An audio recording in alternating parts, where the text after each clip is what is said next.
আসসালামু আলাইকুম। আমি আজকে আপনাদেরকে দেখাবো খাসির কালো ভুনা। তাই আমি একটি কড়াইতে ১ পা পেঁয়াজ কুচি করে নিয়েছি। এবার আমি পেঁয়াজগুলোকে বেরেস্তা করে নিব। আর এদিকে আমি করে নিচ্ছি খাসিগুলোকে ধুয়ে একটি জালিতে উঠিয়ে নিচ্ছি পানি ঝরানোর জন্য। এবার আমি খাসিগুলোকে একটি কড়াইতে দিয়ে দিয়েছি।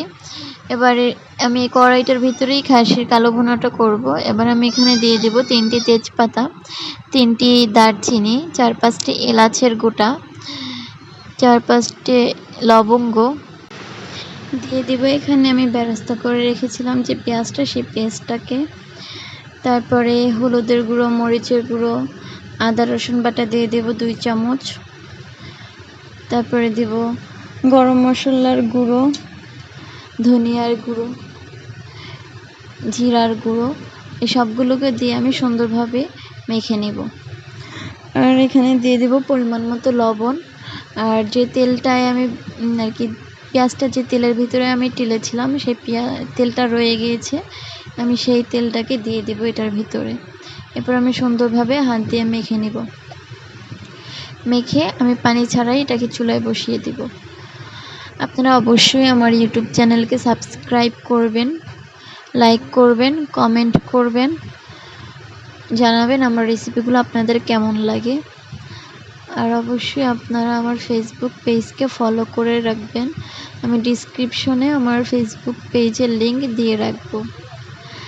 খাসির এই কালো ভুনাটা একবার খেলে আপনারা বারবার খেতে চাবেন, কারণ যখন এটা কালো ভুনা হয়ে যায় তখন এটা খেলে মনেই হয় না যে এটা খাসির কালো ভুনা।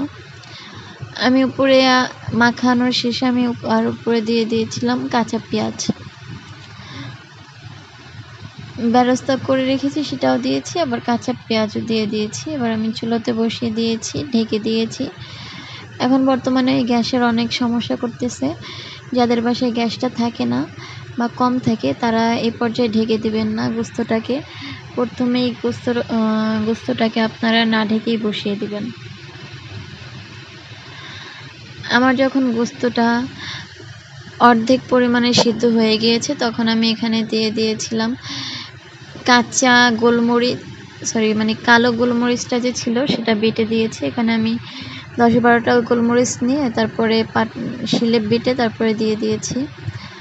আর দিয়ে দিয়েছিলাম আবারও গরম মশলার গুঁড়ো দিয়ে। এরপর আমি ভালোভাবে নেড়ে চেড়ে নিচ্ছি। আর এই যে আমি পানি দিয়ে দিলাম। এবারে আমি পানি দিয়েছি, প্রথমবারে গোস্ত থেকে যে পানিটা বের হয়েছিল সেটাই আমি মাংসটাকে রান্না করে নিয়েছিলাম।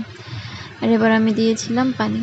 এবার আমি এখানে দিয়ে দিয়েছি আবার জিরার গুঁড়োটা দিয়ে একটু আমি নেড়ে ছেড়ে নিয়েছি। আমার গোস্তটা হয়ে গিয়েছে কমপ্লিট। এবার আমি এটাকে বাগার দেওয়ার জন্য একটি রসুন কেটে নিয়েছি আর দিয়ে দিয়েছি 3টি শুকনা মরিচ। এবার আর যদি আপনারা পারেন সরিষার তেল দিয়ে বাগারটা দিবেন, আর না পারলে সয়াবিন তেল দিয়ে দিবেন। আমি বাগারটা দিয়ে দিয়েছি কুস্ত। আর এই যে দেখুন আমার কালো ভুনাটা তৈরি হয়ে গিয়েছে। যদি আপনারা এরকমের পারফেক্ট কালো ভুনাও খেতে চান খাসির, তাহলে অবশ্যই আমার রেসিপি ফলো করবেন। আমি সেদিন খিচুড়িও পাকিয়েছিলাম, খিচুড়ির রেসিপিটাও আমি দিয়ে দিয়েছি, অবশ্যই দেখে নেবেন আপনারা। খুবই ঝরঝরে হয়েছে, ক্যামেরায় ভালোভাবে বোঝা যাচ্ছে না।